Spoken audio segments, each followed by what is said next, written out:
All right, good morning, everybody. Welcome to Science on Saturday. All right, yeah, you could clap for that, right? All right. Anybody here for the first time? I love it.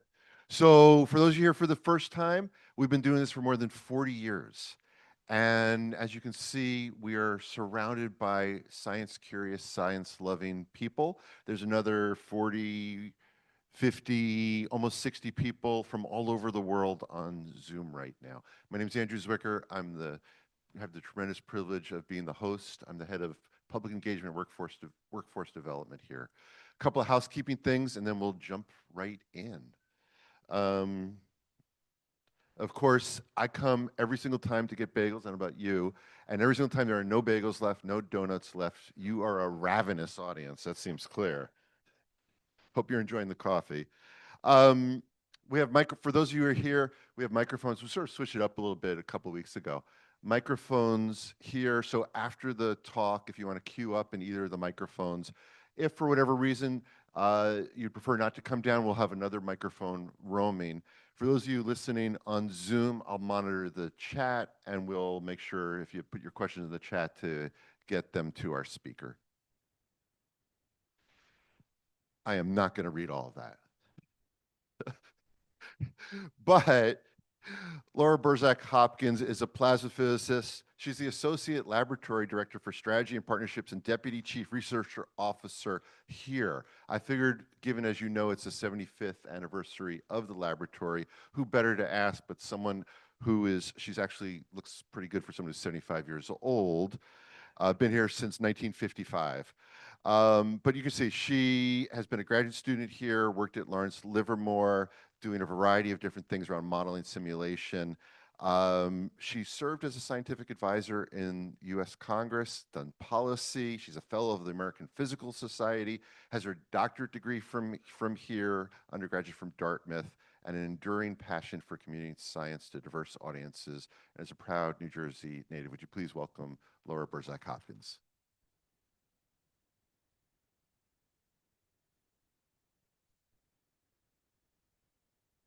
So I warned her there are three questions. That's what I hear. Yeah, right? Like my general's exam, so I'm a little Your general's nervous. exam. Yes, Right. yes. So what's the meaning of life is question number one. Yeah, All right. this is like my general's exam. Right. Yeah. Okay. Uh, so we saw lots of different interests, passions, and you've been a physicist doing a variety of different things. When did you first get interested in science? So actually, I grew a love of science starting as a child. So my grandfather was a chemist. He worked at Cyanamid, which created the iridescent pools and Superfund sites down Route 1 a bit. I think they're all cleaned up now. But my grandfather, as a chemist, he would do these simple experiments with my younger brother and I in the kitchen. And I vividly remember one where we took water and some powder thing and we made ink and then we wrote art letters with it. So that really stemmed this love or inspired this love of science. So understanding the world around us, how do we capture that? How do we work with it? And how do we create new from that understanding? That's wonderful. So how about a teacher from elementary school, pre-K on up through graduate school? Well, I'm going to embarrass Andrew just a little bit here.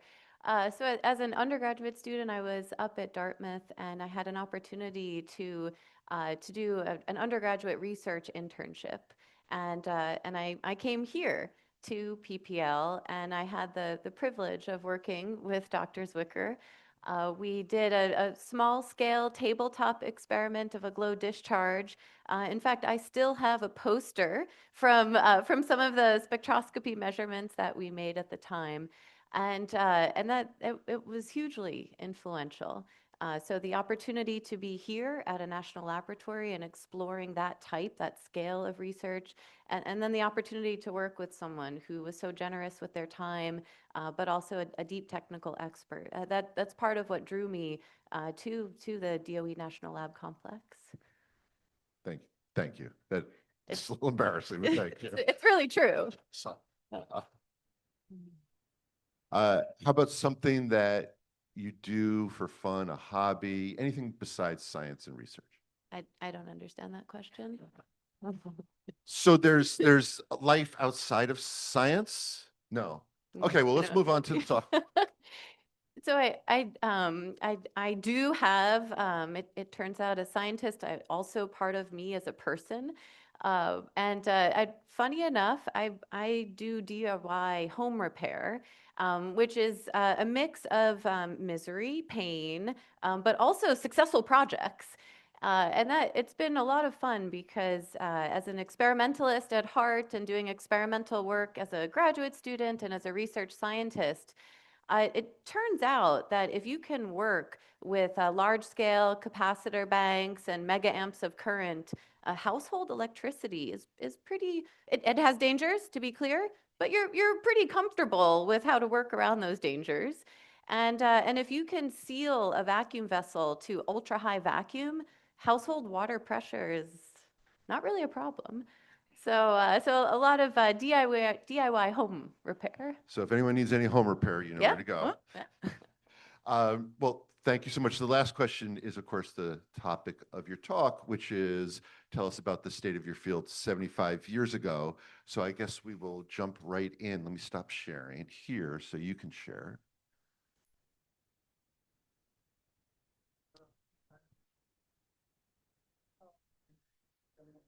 Exactly. Exactly. And by next week, who knows how many questions there will be. Again, this is really reminding me of my general's exams.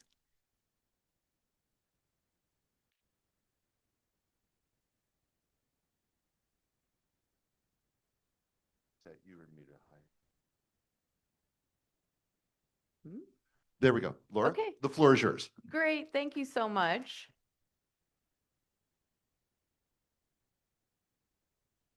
Well, it's really my pleasure and such a privilege to be speaking with all of you this morning here in the room and also to our online listeners. You already were bored with a little bit of my past and history, but I did want to share a little bit of what is my life arc in a sense.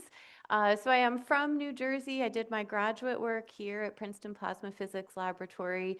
I'm an experimentalist at heart, so I spent a lot of time up in the small experiments wing working on the lithium tokamak experiment and designing and building the set of probes and measurement tools that capture the magnetic fields within the machine. When I graduated here, I went to Washington, D.C. I've always been interested in that intersection of science and policy. Both how can a scientist inform policy, and then how does policy impact science and scientific research? So I served as a science advisor in the U.S. House of Representatives and then also on the Senate side. And I was fascinated. It was a really intriguing experience in D.C. But I felt at my core that I missed that grand challenge, flagship scale experimental work, big science. And that is what the DOE National Laboratories pursue. That's our reason for being. So I left DC and I headed across the country to Lawrence Livermore National Laboratory, which is another DOE National Nuclear Security Administration national lab. And I worked on the National Ignition Facility in the inertial fusion program, which there won't be a quiz at the end, but some of these terms will hopefully make more sense. So NIF, the National Ignition Facility, it is the world's most energetic laser. It's actually 192 individual laser beams fired at target chamber center. And it is the facility that has achieved ignition, which is a hugely important step in fusion energy for the broad community of fusion. A year and a half ago, I had an opportunity to make the trip back east and to join the leadership team here at Princeton Plasma Physics Lab. And so, although I left my big laser back in California, I am thrilled to here soon have the world's most powerful spherical tokamak, which I will also speak to. So it's really an amazing inspiration for me to be here speaking to the lab's history today. Throughout my career, I have been inspired by energy. The need for energy, how do we use energy? How do we use it efficiently? How do we produce it in a sustainable manner? Our world is powered by electricity and by energy. And when we look across the years, our energy consumption continues to increase. And this is actually a good thing. In general, energy consumption correlates positively with global living standards. So as we're using more energy across the world's living standards are also rising. But the distribution of our energy usage, it is heavy in fossil fuels and hydrocarbons, and coal, natural gas, and oil. And when we look at projections into the future, that energy consumption, it doesn't tail off. The expectation is that it continues to increase. And as in the news quite a bit these days, AI, artificial intelligence, or as I'll refer to later, augmented intelligence, is using more energy. So it's a powerful capability that we're learning to use, but it is also contributing to this energy demand. And so how will the world meet this demand and meet it in a way that's sustainable so that we can continue to grow our living standards and overall usefully use all of this energy? Well, fusion, bringing a star to Earth, offers that potential. When we think of nuclear power, and we think of nuclear power on the grid today, that's fission. Fission is where we take very heavy atoms like uranium and we split them. And in splitting them, we release a huge amount of energy. Now, fission modern reactors are safe, they are reliable, they're versatile, but fission leaves behind long-lived radioactive waste. And when we're thinking about fusion, in many ways, it's the inverse process. So we're taking, instead of very heavy atoms and splitting them, we're taking very light atoms and we're joining them together. We're often hydrogenic species. So isotopes of hydrogen like deuterium and tritium, we're forcing them together. We're confining them for long enough and heating them to high enough temperatures, getting that joined atom to be dense enough that we actually join them together, we fuse them, and in that process, we release a huge amount of energy. And this fusion process, it is safe, it is clean, it is carbon-free, it is reliable, versatile, it's really difficult. Now we know fusion works. So we can look up in the sky in an astrophysical setting, the sun is powered by fusion, so we know that works. We know in a terrestrial setting, fusion works too. In fact, most of the energy released from a modern nuclear weapon is in the form of fusion. There are lots of craters in the desert out in Nevada that tell us in a terrestrial setting, fusion works, it works really well. So the challenge we have now and have been exploring for the past 75 years is how do we do fusion in a laboratory setting in a controlled fashion and in a way that's efficient? So we can think of characterizing that, and I promise this is my only equation. We can think of characterizing that by what's termed the Lawson criterion or the Lawson triple product. So we take three parameters, N, T, tau, E. We take N, density, T, temperature, and tau, E, confinement time. So the length over which we're confining that fusion fuel. And we have to have it dense enough, hot enough for a long enough period of time that we actually form fusion.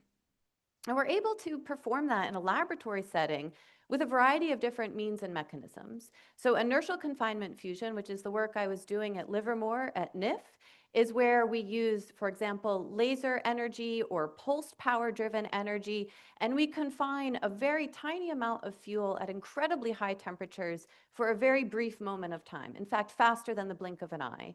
And that breaks this Lawson criterion and releases fusion energy.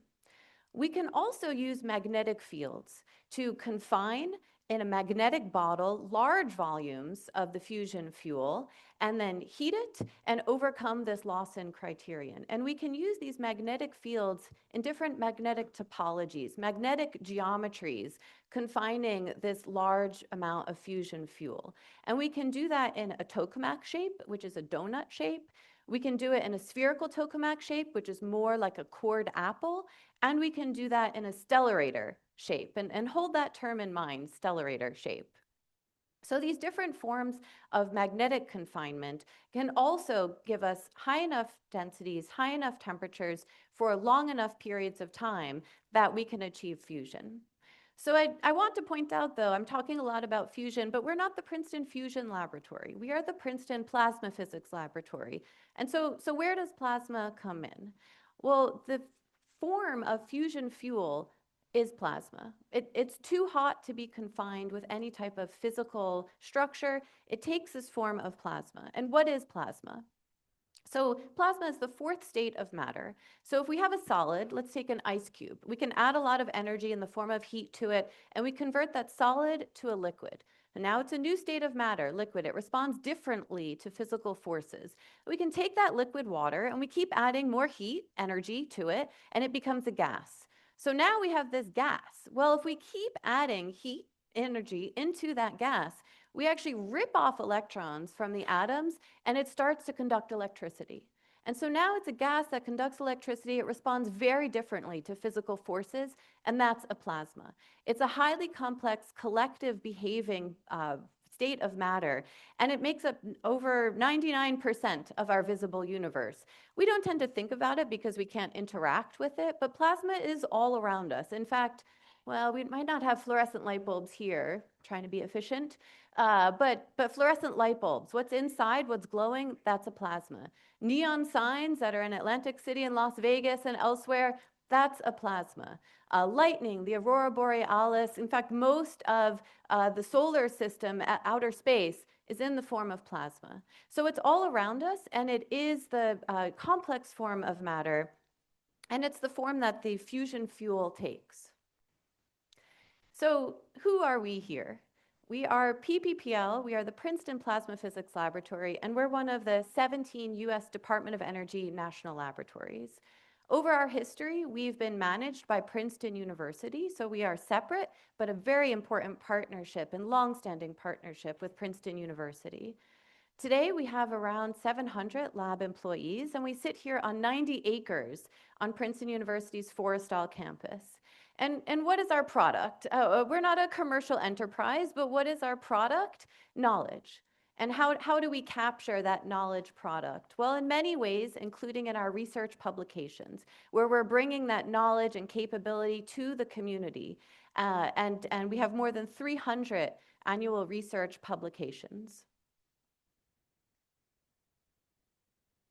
So the expansive capabilities that we are developing here and have been over the course of our history are intended to power innovation through understanding, control, and utilization of plasmas.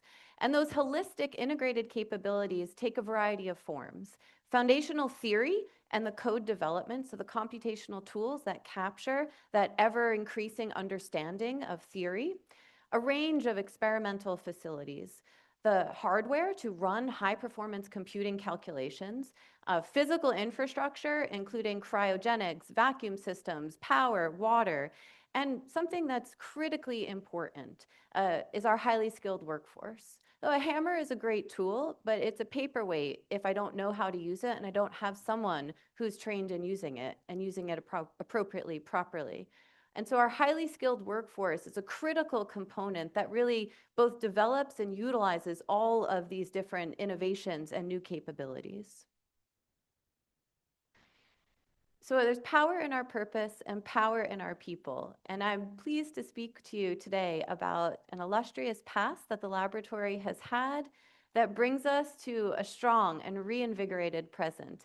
And it points us toward a truly inspirational future. And understanding our history is a very important part of shaping both an understanding of who we are today and understanding of who we can become into the future. But it's not something that should limit us and should bound us. It's something that we draw inspiration from and we build upon. And the lab of today builds upon a historic foundation. In fact, for folks who are in the room with me now, you drove in on Stellarator Road, which you're going to be learning even more about. This building here is the LSB, that's the Lyman Spitzer building, and Lyman Spitzer is the inventor of the Stellarator and the lab's first director. And we sit here in this auditorium. It's the MBG auditorium, rolls off the tongue. That's Melvin B. Gottlieb, the lab's second director. So we sit here inspired by our history, but also deeply connected with it to this day. So the lab genesis was 1951 when Lyman Spitzer brought this idea to the Atomic Energy Commission and secured funding to begin Project Matterhorn. And Matterhorn at the time was a classified research project. And the name Matterhorn comes from Lyman Spitzer's love of mountain climbing. And in addition, a quote that's potentially incorrectly attributed to Lyman, but nonetheless, the work at hand seemed difficult, like the ascent of a mountain. Maybe it's a bit of an understatement since 75 years later, we're still working on fusion.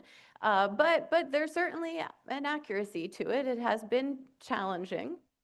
And Matterhorn's first building was a disused rabbit hutch. So coming from very humble beginnings to expand into this 90-acre campus.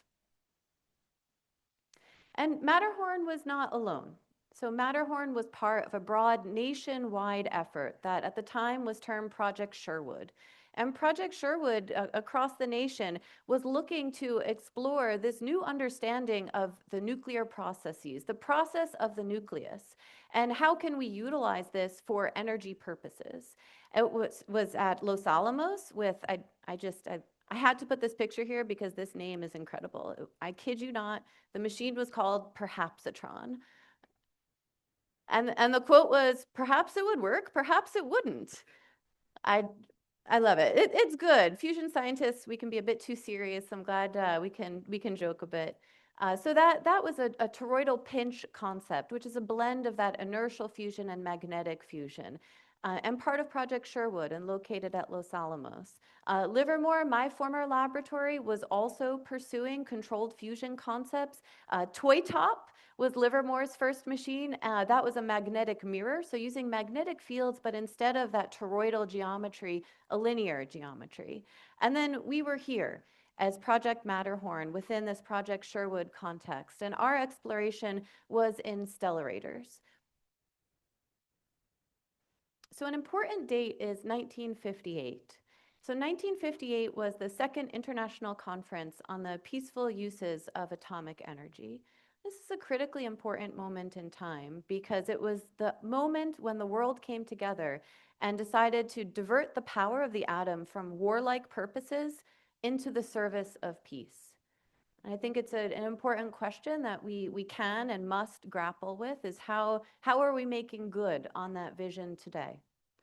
And this UN Atoms for Peace conference, it took the classified work and controlled thermonuclear fusion that was going on in the US. Oh, and by the way, big surprise, it was in the UK and also in the USSR.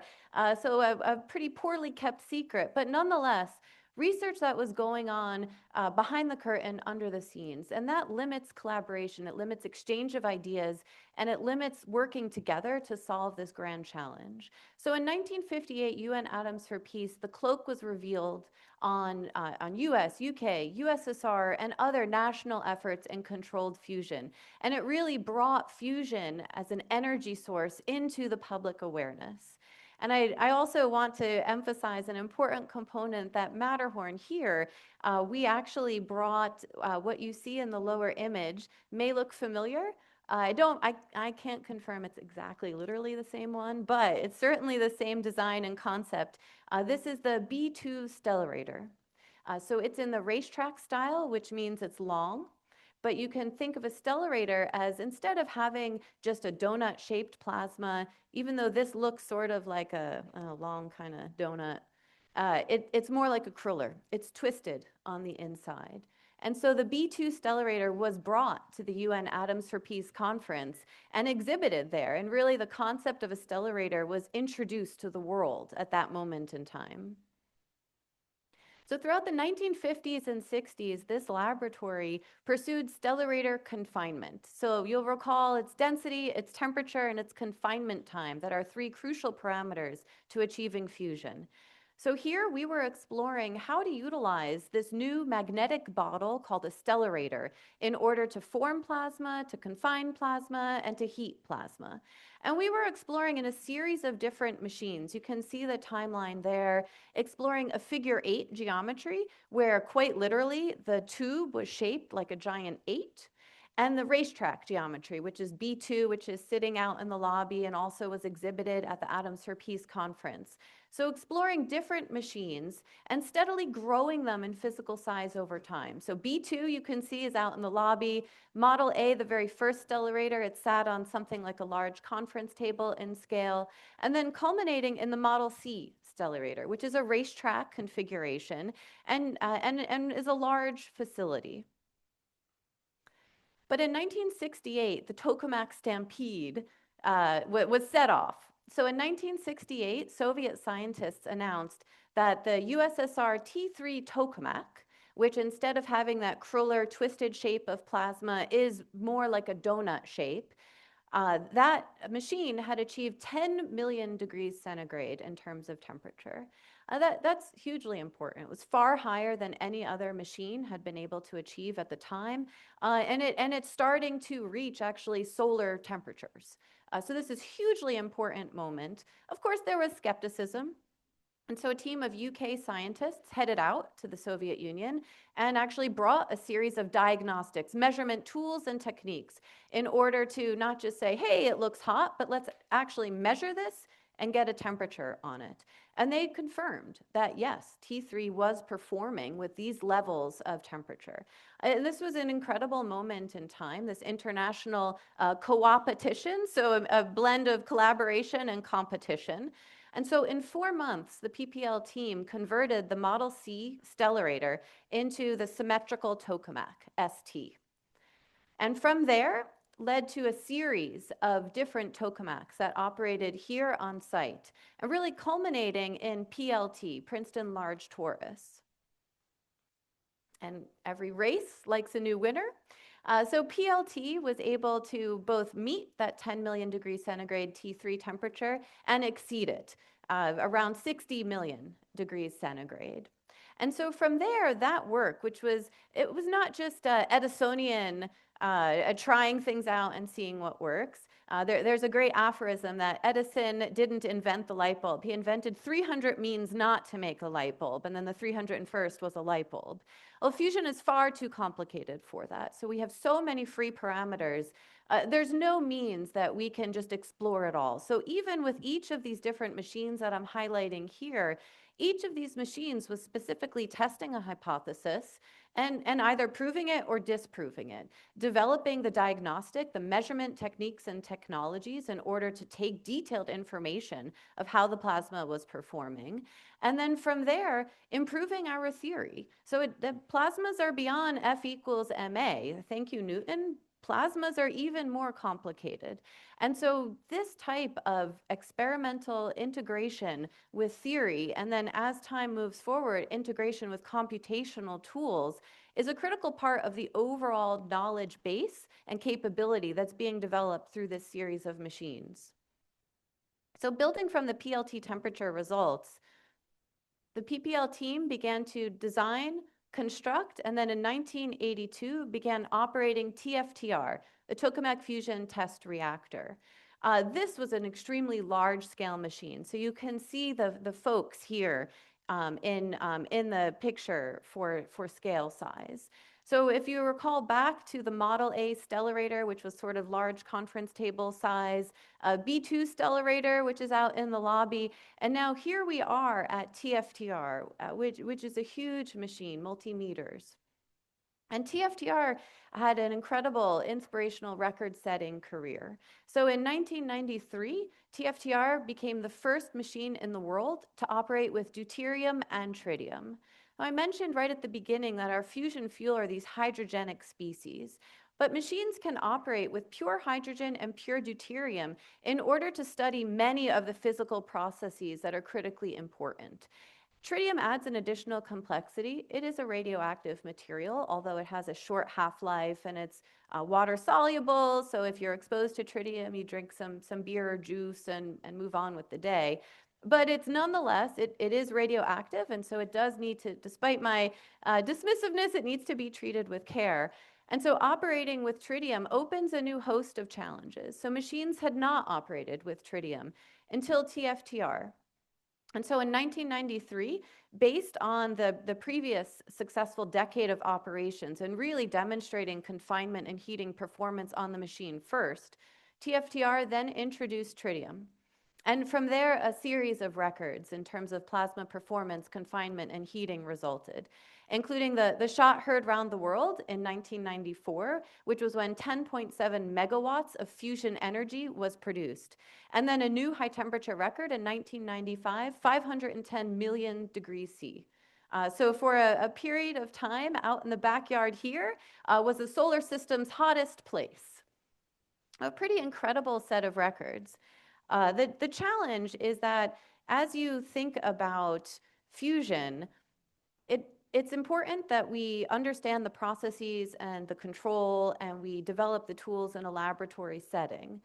But fusion is more than a laboratory research project. We are pursuing fusion in order to meet global energy demands. And so thinking about laboratory fusion to fusion energy on the grid, it requires more than just continuing to go big or go home.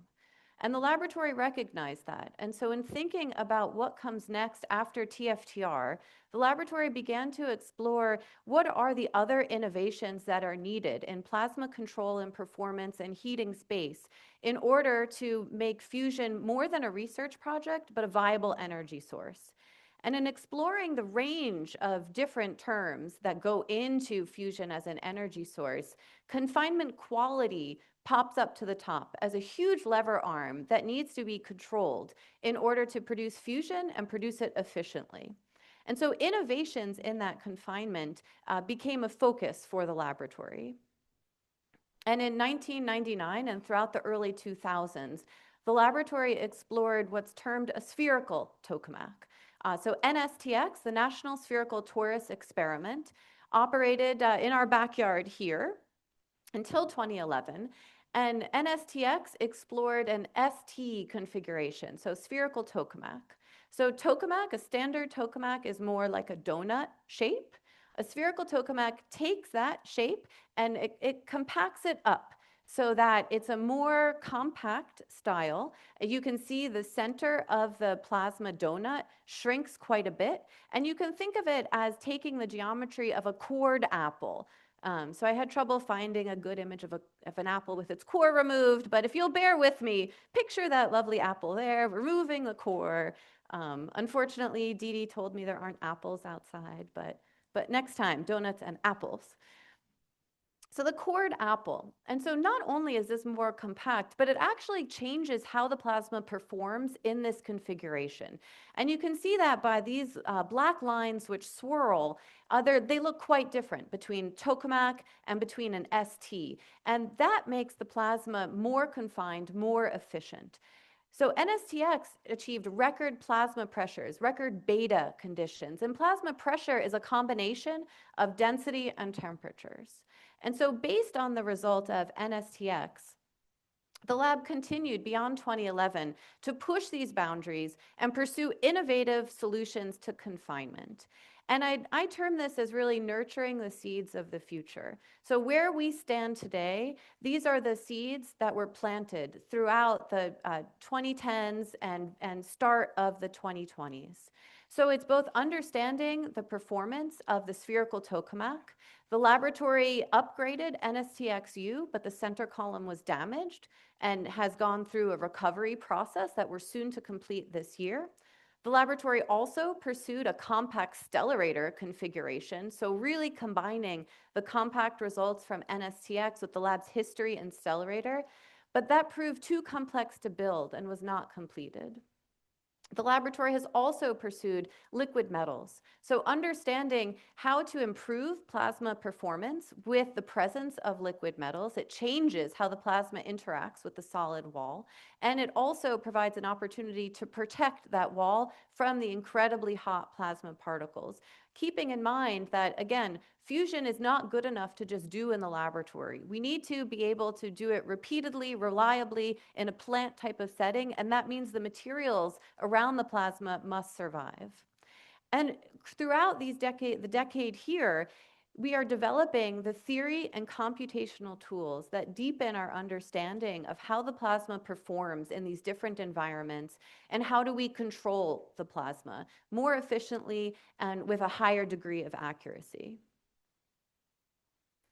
And so that very quick run through, which is by no means exhaustive, but looking across the lab's history, it lands us here in 2026, where PPPL is entering our next chapter of impact, and we are building on that history to address national priorities.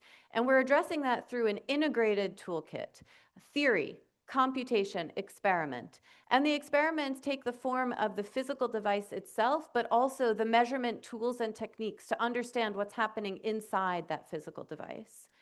And we're also thinking very hard about, we're not the Princeton Fusion Laboratory, we are the Princeton Plasma Physics Laboratory. And in 2026, the application space for plasma physics is growing in incredible rates. And so I refer back to that plasma temperature.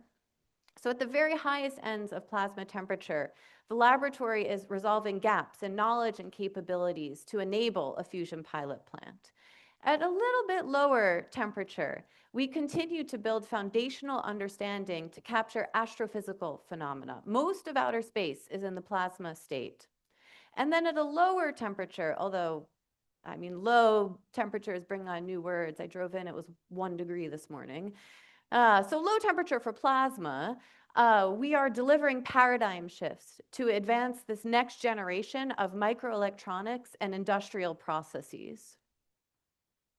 So for those industrial processes, I want to emphasize that in semiconductor manufacturing, more than 50% of the process actually occurs with plasma and in a plasma environment.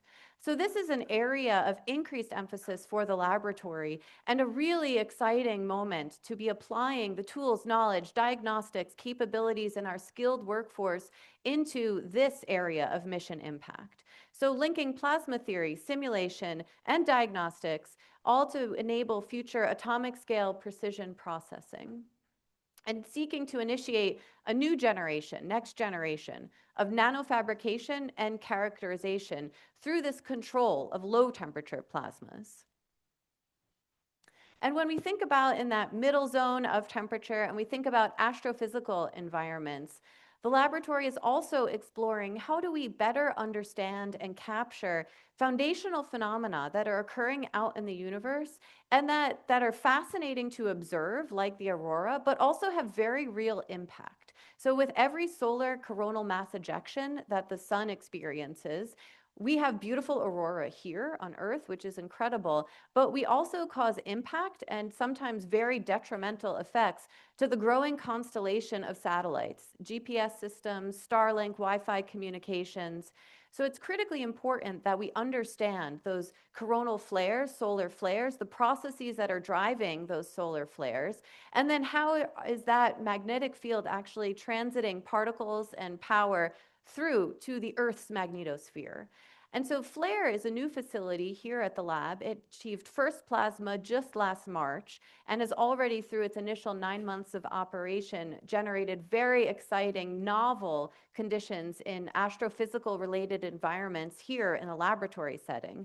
So the Facility for Laboratory Reconnection Experiments, FLARE, it is a one-of-a-kind device, and it will probe these unique environments in order to improve our understanding. And it will be a collaborative research facility where it's not just our scientists doing work, but it's scientists from across the US, from across the world. And then NSTXU, which builds on the legacy of TFTR compacting into NSTX, and now with our new center stack set to arrive later this spring and first plasma scheduled for later in the summer or early fall, NSTXU will be the world's most powerful spherical tokamak, and it will address remaining questions that are a gap right now in terms of understanding how do we scale a spherical tokamak beyond the laboratory setting into a viable fusion energy source.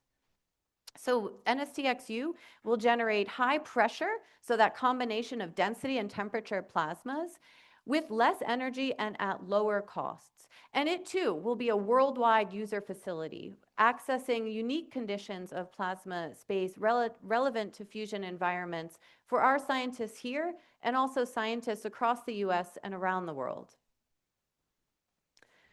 And I want to emphasize that international collaboration piece.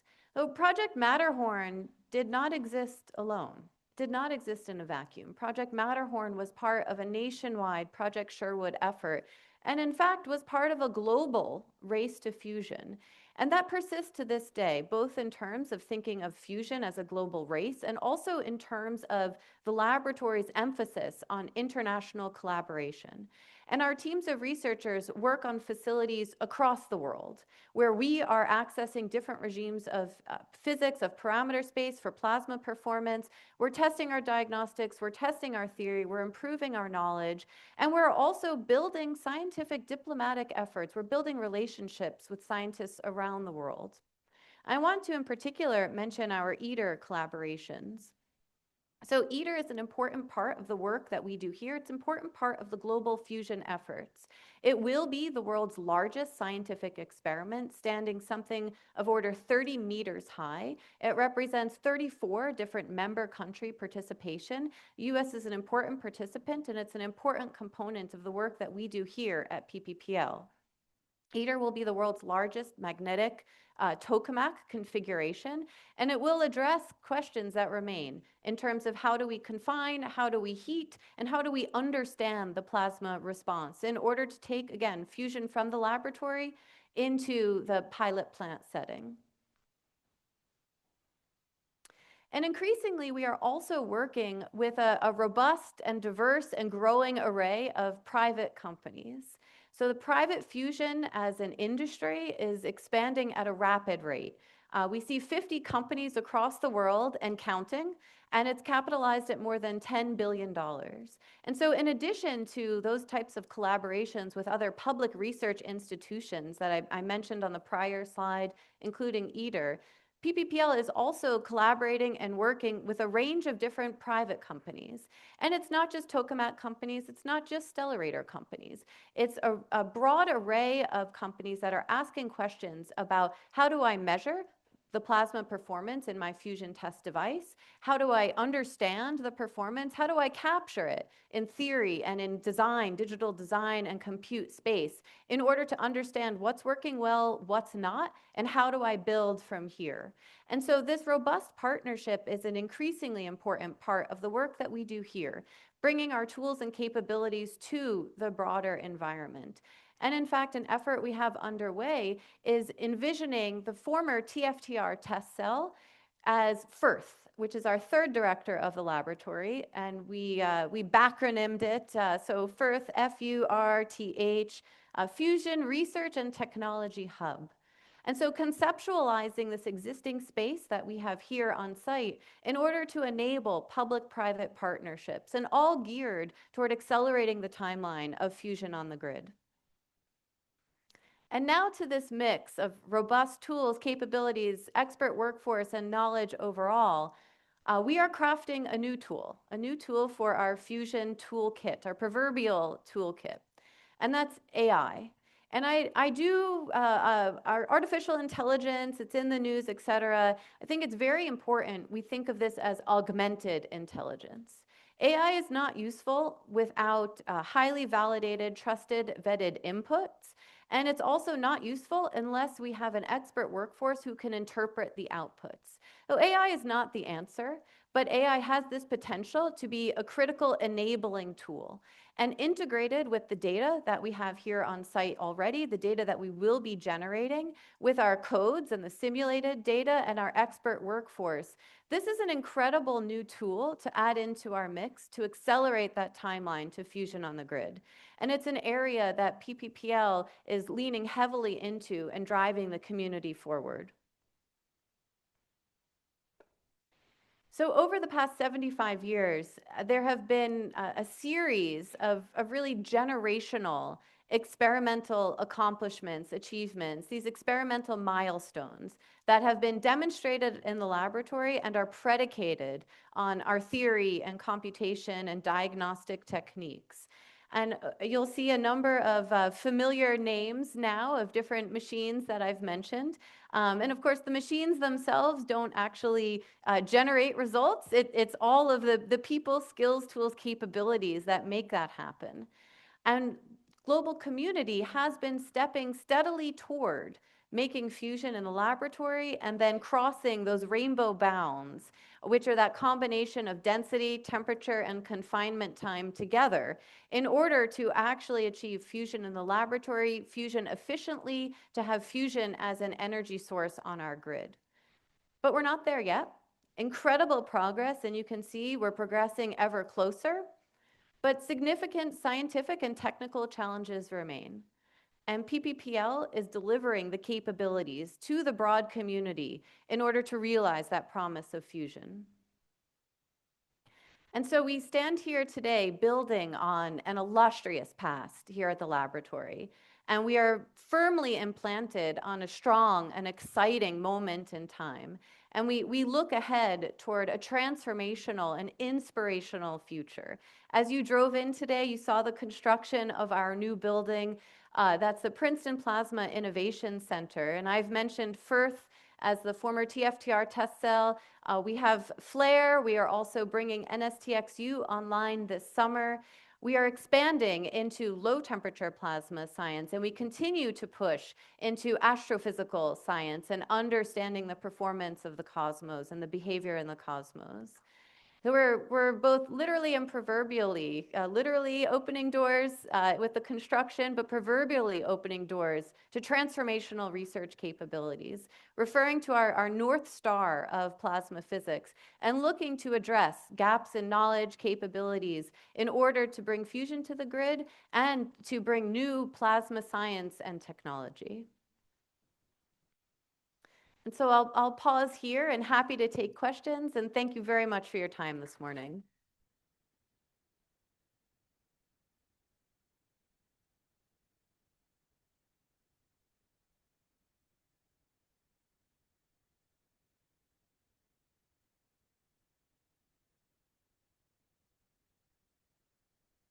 Thank you.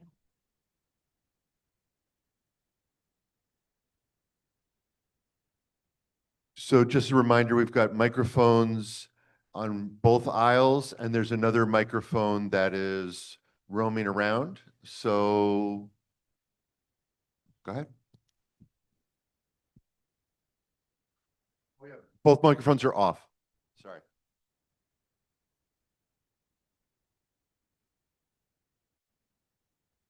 Hello. With those five excellent questions in the beginning and more exceptional answers, we found that you've been part of the project which was able to achieve positive outcome out of the fusion reaction with 192 lasers.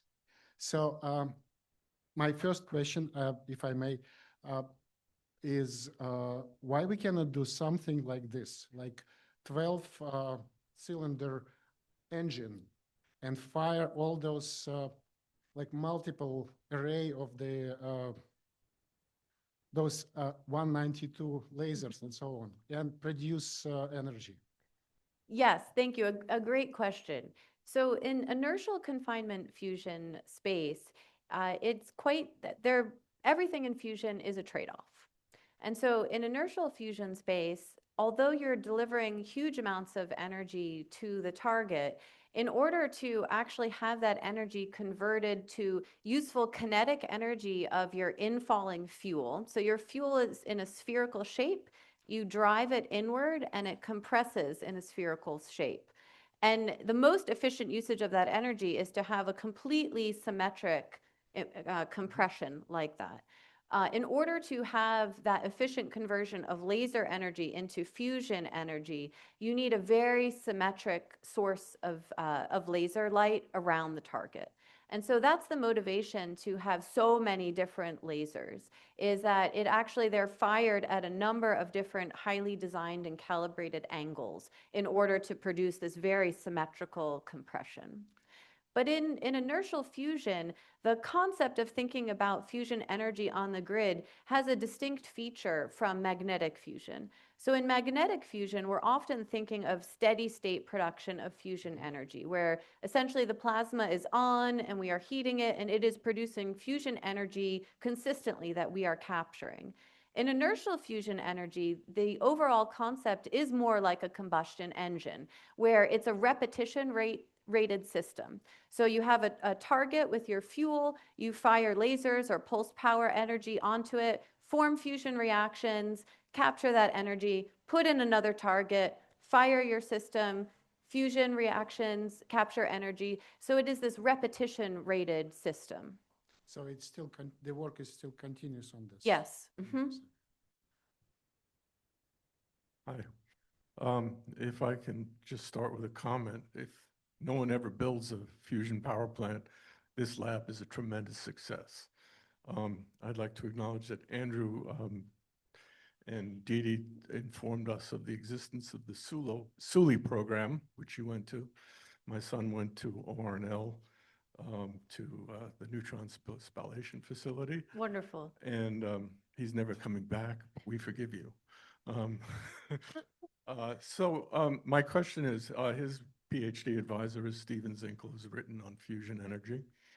And how much of this lab is devoted to material science? Because he complains that, all this nuclear creativity, people are still using 50-year-old materials. So how much effort in this lab is connected to material science? So it's a very important question because fusion, it cannot be just about the plasma. It does need to be about the plasma itself, confining it, heating it, how the plasma interacts with any physical materials nearby, and then how we're actually capturing the energy release. So it's a physics process, it's a chemistry process, and it's a mechanical engineering process integrated together. Material science is not our core expertise here, but we do have material science experts on site who explore that interface between the plasma and physical materials. And then we also partner with other laboratories like Oak Ridge, where they have a core of material science experts. And so fusion as an integrated challenge, it requires an integrated solution. And it is about that type of collaboration where we're drawing expertise from the preeminent areas that house and have developed that expertise in order to bring it together. Thank you. And if I may, my third question is, how latest plans of US government and NASA to harvest, to get to the moon related to the work you're doing? Well, Is it harvesting of deuterium and tritium at the moon is in the core of those plans, or it's something else? So that I will take a stab at answering that question. I see a couple of related pieces. So one is that NASA went through a public-private partnership model for commercial launch systems that led to Blue Origin and SpaceX. And so while NASA had struggled to recapture the shuttle program and bringing astronauts to the International Space Station, bringing astronauts to the moon, the US government developed a public-private partnership model to push on that technology. And so in fusion, we draw inspiration from that model, both what to do and what not to do in terms of a public-private partnership acceleration of that timeline to fusion energy. The other related component is that helium-3 is on the moon. And although I spoke of deuterium and tritium, what's termed an advanced fusion fuel, deuterium helium-3, is under consideration. It's called an advanced fuel because it needs to have even higher temperatures in order to fuse. So it's even more challenging, and it's often considered as we will start with deuterium and tritium fusion and then in the future move into deuterium helium-3 as the fuel. And so mining helium-3 on the moon has been one of the proposed options, although certainly there's a price point challenge there. And in thinking about fusion in the research environment, fusion on the grid, and economical, affordable fusion, the levelized cost of electricity must include all of those fuel costs as well. And so this is an open challenge that's being explored through techno-economic analyses that are underway across the community. Thank you. And my Well, probably, we have so many people. I know you have a chance to talk to her afterwards. Thank you. Hello, thank you for the nice lecture.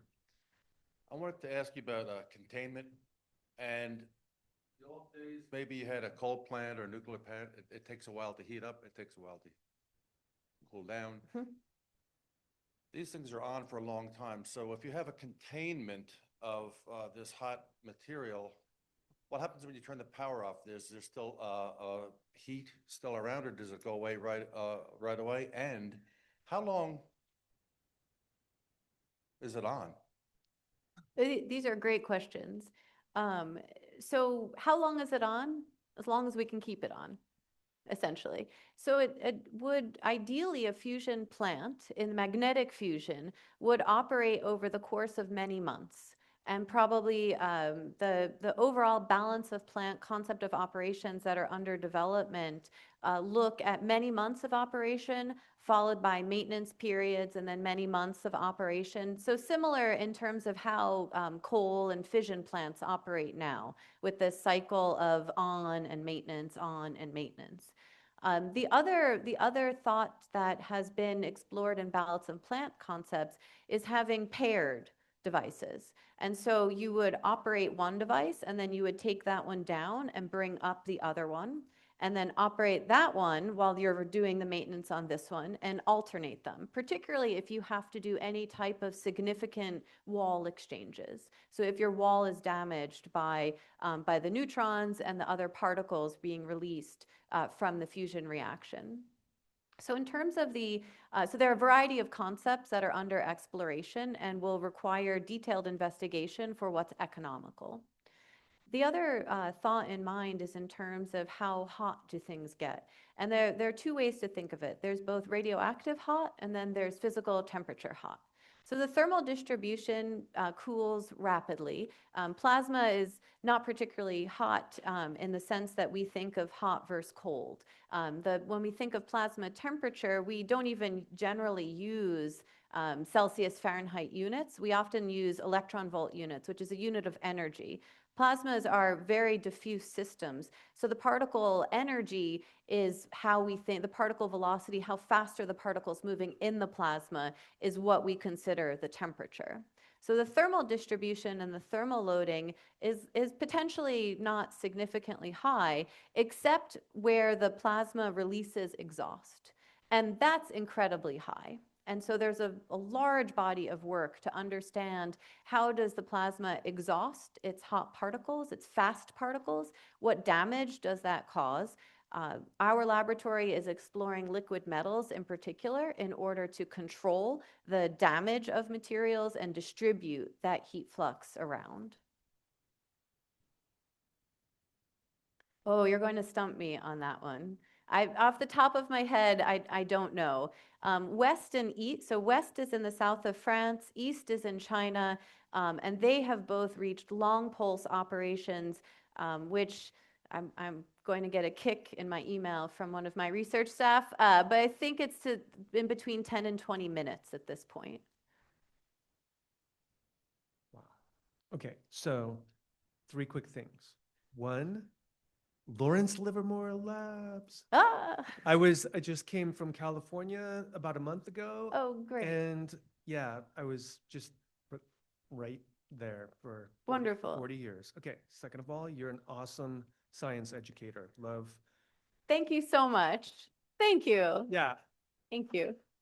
And third, augmented intelligence. Tell us how you guys are using the tools to augment intelligence, because I think that is the most important thing. The human is the catalyst Yes. that makes it all happen, right? I really appreciate exploring that question, because I think it is potential to be a critical enabling tool for us, but there is also the potential that it's utterly useless. Yeah. And really shaping it to be that enabling tool is part of the challenge we have right now. There are a variety of ways that researchers are actively pursuing, literally writing code today, yesterday, tomorrow, and then also some ideas into the future. So we have a researcher who has been exploring plasma control with AI. And so he has built an AI model that looks at much past data and identifies what's called disruption. So essentially the plasma becomes less confined and shifts either physically or it touches part of the wall and it disrupts. It's hugely damaging, or it can be hugely damaging to machines, and it also could potentially be catastrophic to a very large machine.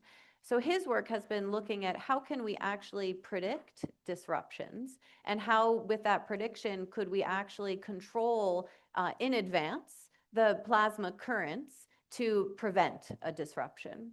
And he's been building those models on a set of collected data and then testing them on other machines. And so his results have proved very promising. For example, on the Korean tokamak K-Star, some of the best performing shots have now been using this type of AI-informed plasma control.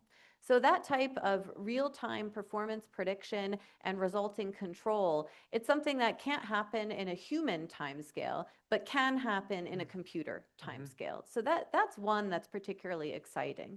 The other approach is thinking about AI as this incredibly efficient tool for data analysis. So we have huge data sets dating back to the 1950s.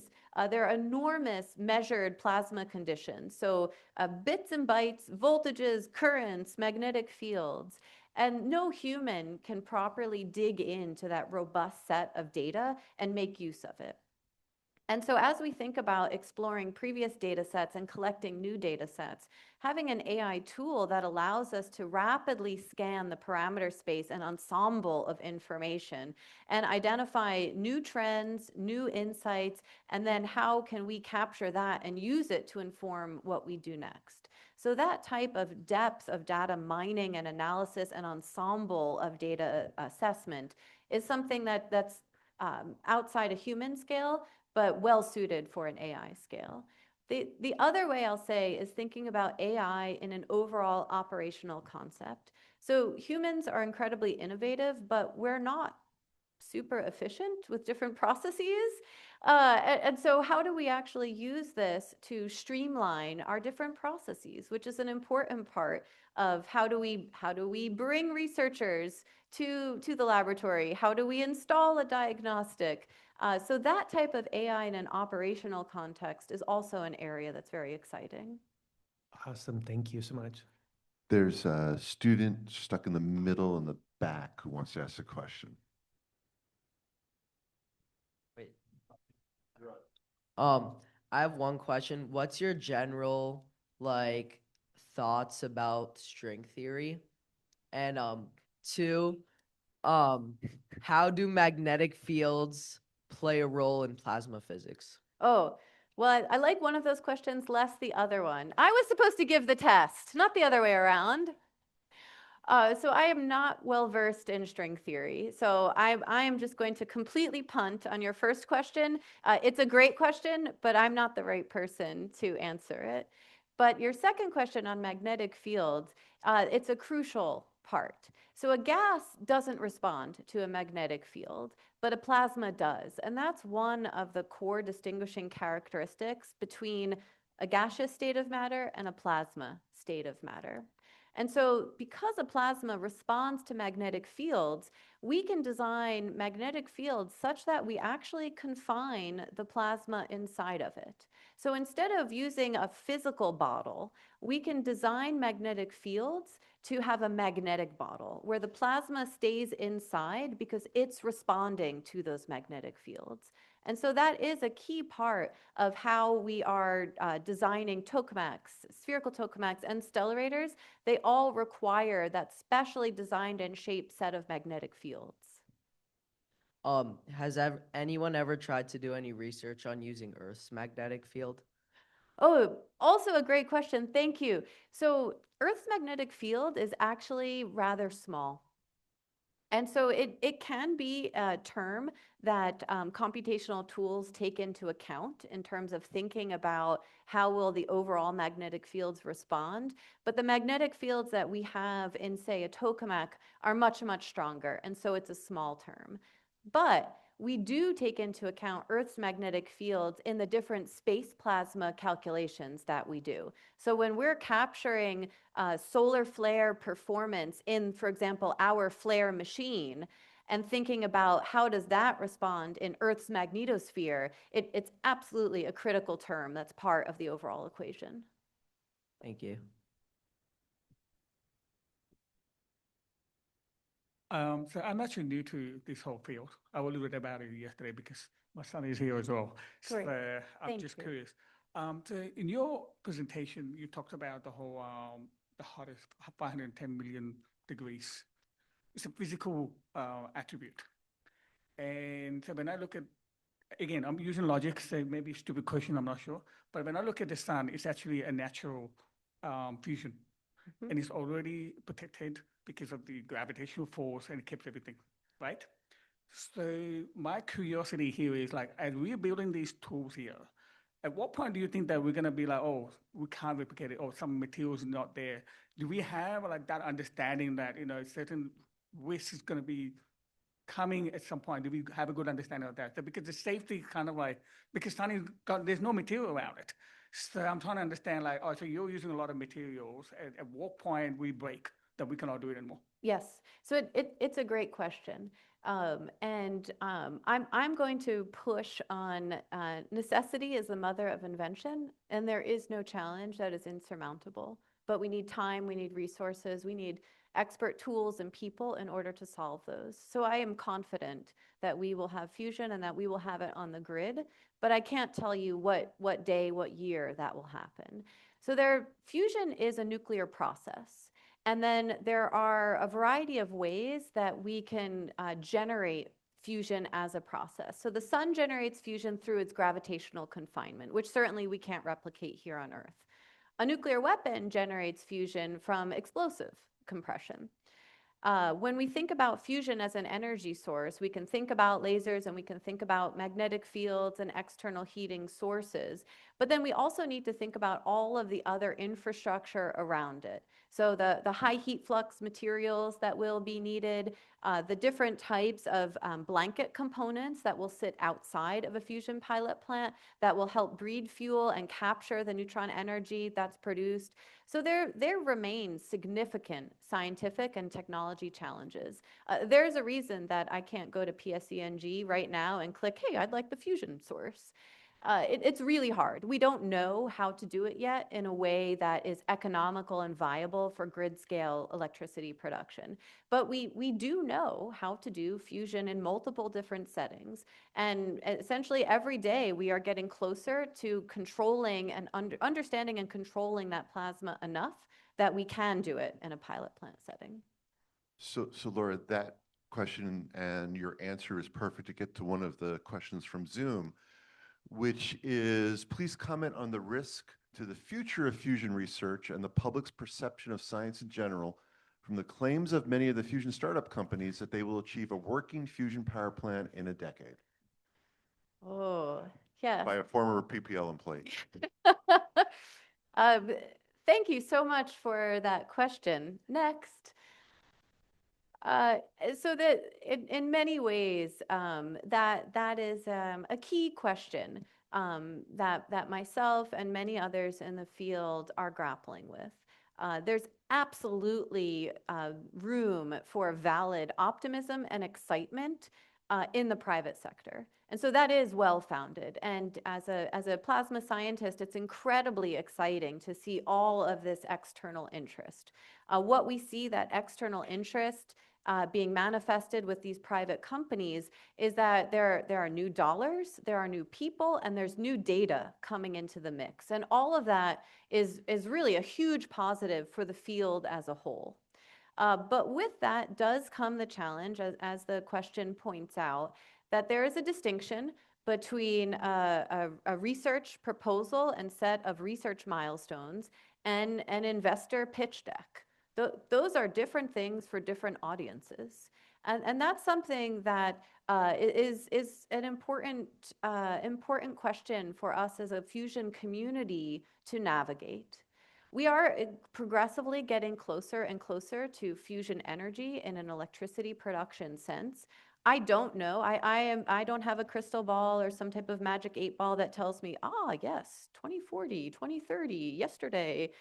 But we do know that there are significant scientific and technology challenges that remain, and it's not a sense of a single question. So there's no single silver bullet that gets us over the finish line. And we're seeing that set of challenges across the private companies because we don't just see one type of company. So we see companies at multiple different scales pursuing multiple different questions in fusion. So we see inertial companies, we see magnetic companies, we see magneto-inertial companies, we see neutral beam companies, gyrotron companies. And so that's incredibly exciting from a data knowledge generation standpoint, but it's also reflective of the breadth of technical challenges that remain. And so navigating this as a broad community, it is challenging, but it's also a very exciting moment for the community.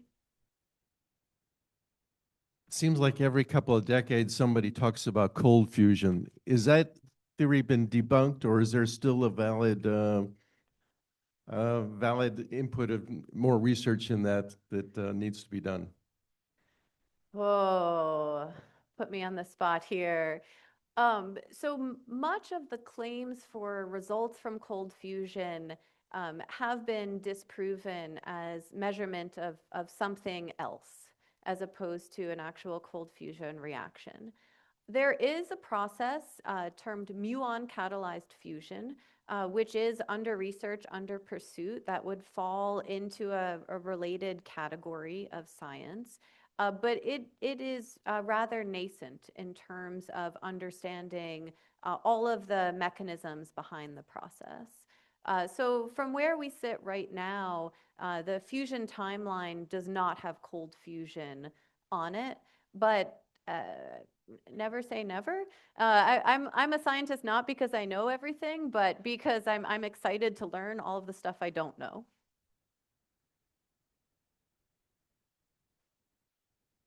Interesting. Second,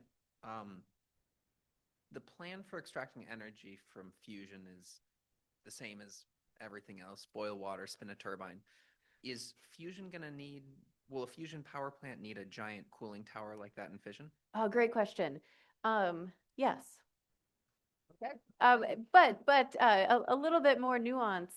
So you're absolutely correct that since the dawn of the Industrial Revolution, this is how we convert different forms of energy into useful kinetic energy and electricity generation, is we boil water and we turn a turbine. There are processes called direct energy conversion that some of the companies, private fusion companies, are also exploring. And that would be a different mechanism. So that's under exploration, although much of the work in fusion pilot plant concept development, it does have this type of heating mechanism in place.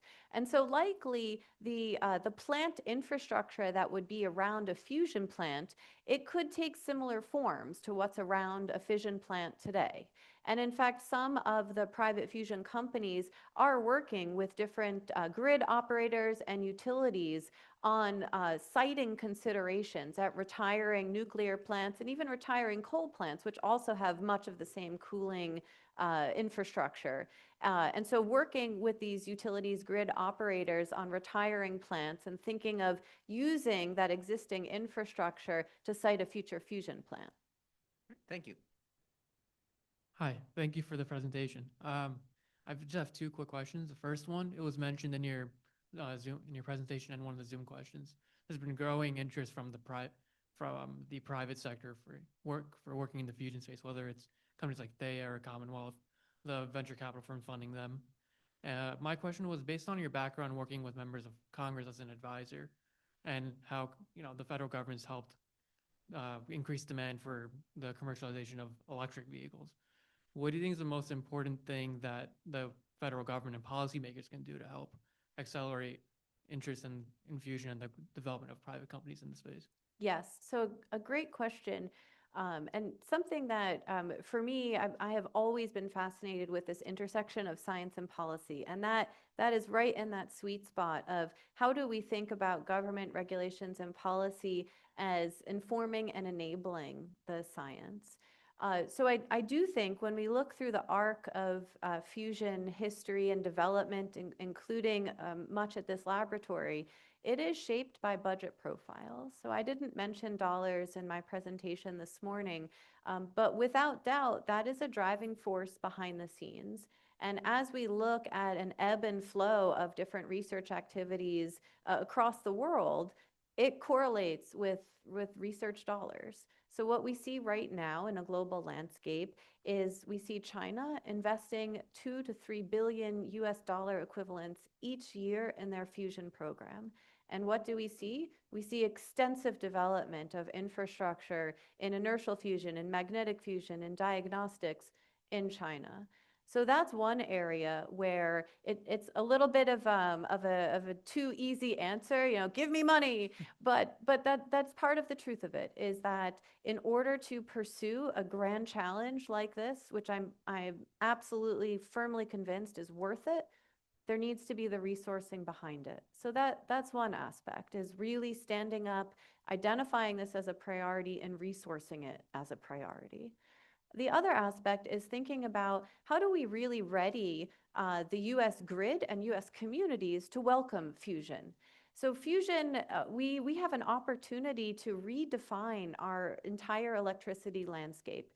Really for the first time since the dawn of the Industrial Revolution. So the dawn of the Industrial Revolution today, we have iterated on our energy infrastructure. With bringing fusion into the mix in the future, we have an opportunity to redefine what does that look like. And so right now, we can start engaging with communities, engaging with regulators, and really thinking through what have we learned from fission, both what to do, what not to do, and how do we apply that to fusion, so that when we are ready from a technology standpoint to bring fusion to the grid, we're also ready from a political, community, regulatory standpoint. Thank you. And then my second question was, you mentioned, PPPL overall, it's not just a fusion lab, it's a plasma physics lab. I guess outside of fusion, what would you say is a application of plasma physics you're most interested in looking into? So the two key areas is plasmas in astrophysics, and then also plasmas in semiconductor manufacturing. Thank you. Good morning. Louise Matthews. I worked at PPL almost 40 years ago. Thank you. This is the first time I've been back in 40 years. So I am an engineer, not a physicist, and I worked. It's okay. We were the low people on the totem pole, so we were responsible for the cost and schedule control, and I worked on the diagnostics of measuring the temperature and the density of the plasma. So it was a fascinating time to be here, and I was here when TFTR achieved ignition. So, but then there was discussion at the time that basically the facility was going to be mothballed and there wasn't going to be any additional funding. So really happy to see that the funding has continued. There's been new projects, and my friends here said, oh, you have to come to this lecture. I now live in the city. They're expanding the facility. So it's absolutely fantastic to see. So just as a follow-on to the question, though, but in terms of funding, how much funding is coming from the Department of Energy? You said it's primarily funded by Princeton, but what's the funding trajectory in terms of private public partnership? So it's a very good question. So although we're managed by Princeton University, our funding comes from Department of Energy.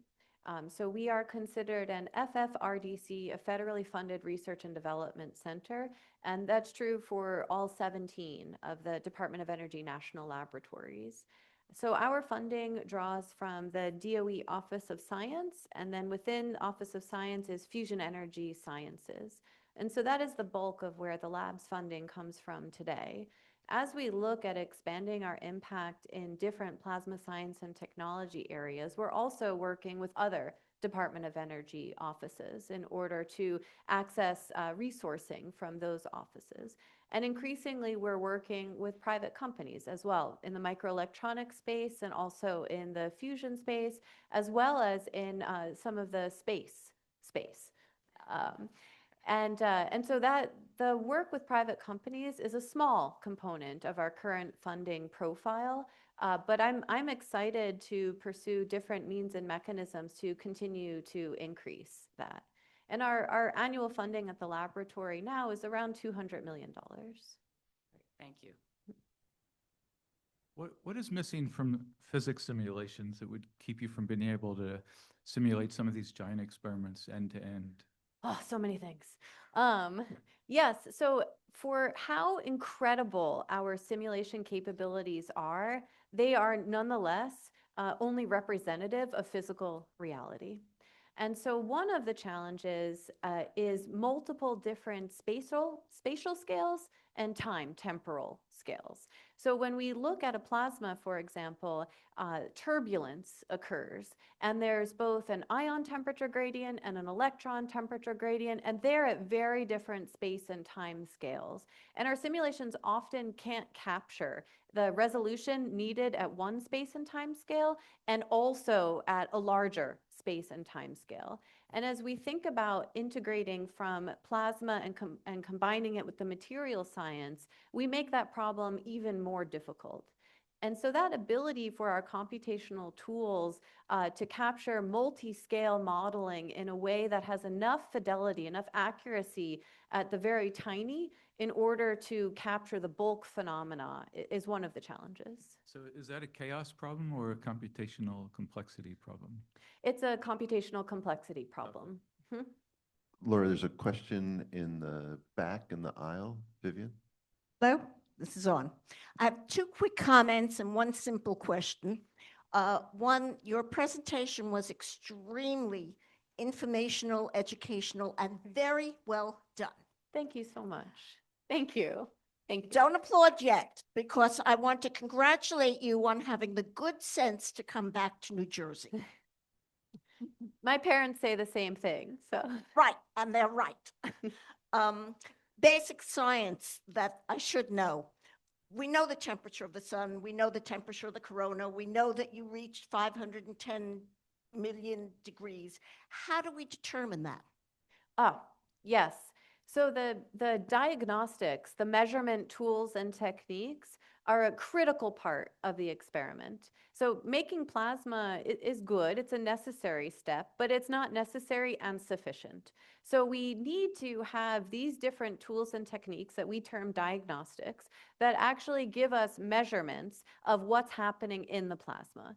And so it's a field of research in and of itself, and it takes the form of spectroscopy, so measuring the emission of photons, measuring the emission of gamma rays, different ways of capturing laser reflections that all give us detailed information of what is the state of the plasma and how is it evolving over time. And those are absolutely, I'll do a little bit of a really bad pun, but they're instrumental to the experiment itself. So it's not enough to just make the plasma. We have to be able to measure what we're making, how it's evolving, and then what do we learn from that, which means we need to make those measurements at a high enough degree of accuracy that we can actually disentangle this measurement from that measurement. There's one last question from Zoom and then one last question in the audience. From Zoom, the question that I have to assume everyone assumes we're going to eventually get to, which is, in your estimate, when will we see fusion electrons on the grid? I already answered that. I don't know. Good enough. Yeah. So I don't have a crystal ball. I'm absolutely optimistic that fusion will be on the grid and that it will be a really critical component of our future energy landscape. But nonetheless, there remain significant scientific and technology challenges that we don't have the answers to. And so that remains an open question. But what I do see is that we have this incredible mix of skills, knowledge, capabilities at this moment in time. And that takes the form of a detailed understanding of the theory of what's occurring, the ability to capture that theory in algorithms that we can run on increasingly powerful high-performance computing, and then an ability to realize that in experimental settings. And we're adding now AI into the mix with the intent that it accelerates the entire discovery and operations process. So I do see us really at this cusp of accelerating the timeline into fusion, but there remain significant challenges, and it will also be dependent on how resourcing continues. So it's when I first started my research, the running expression was fusion is 50 years away, always has been, always will be. I'm thrilled because recently someone told me, oh, fusion is 30 years away, always has been, always will be. And I thought, oh, it's a 20-year trim. That's pretty good. So I think that there's a truism to that, in the sense that if we look back 50 years, now we look back 30 years, the resourcing and the investment of time and dollars into fusion was at a different level than what we've seen over the past 2 decades. So if the US, if the world maintains time, attention, money on fusion, we will continue to accelerate towards solution. But if the US walks away, if the world walks away, then it will slow down. So it's in some sense that there's both the challenging science, but then it's also up to us to tackle it. Last question. By being affected by Chernobyl explosion, and by being trained as nuclear physicist, but not working in this field, and like nuclear power engineer, so not working in this field. So my question to you is, how safe we are around your lab here? Yes. Will you blow something and we will be all affected? An absolutely key question. So fusion is distinct in many ways from fission. And there is no possibility of a runaway reaction in fusion because it requires constant input of external heat and fuel in order to function. So it's quite distinct from any type of self-sustaining chain reaction, in the sense that fission has that challenge. Now, I will point out that the serious incidents of fission plants that we've seen across the world are with older fission technology. And with more modern advanced fission technology, the possibility of runaway reactions has been greatly mitigated. So fission is also entering new generations of reactor technology. But fusion, because it's this joining process and it requires external forces to happen, it cannot run away. The other piece is that fusion does not leave any long-lived radioactive waste. So there is radioactivity. Tritium is a fuel source. It is radioactive. But instead of a very long half-life, tritium has a 12 and a piece year half-life.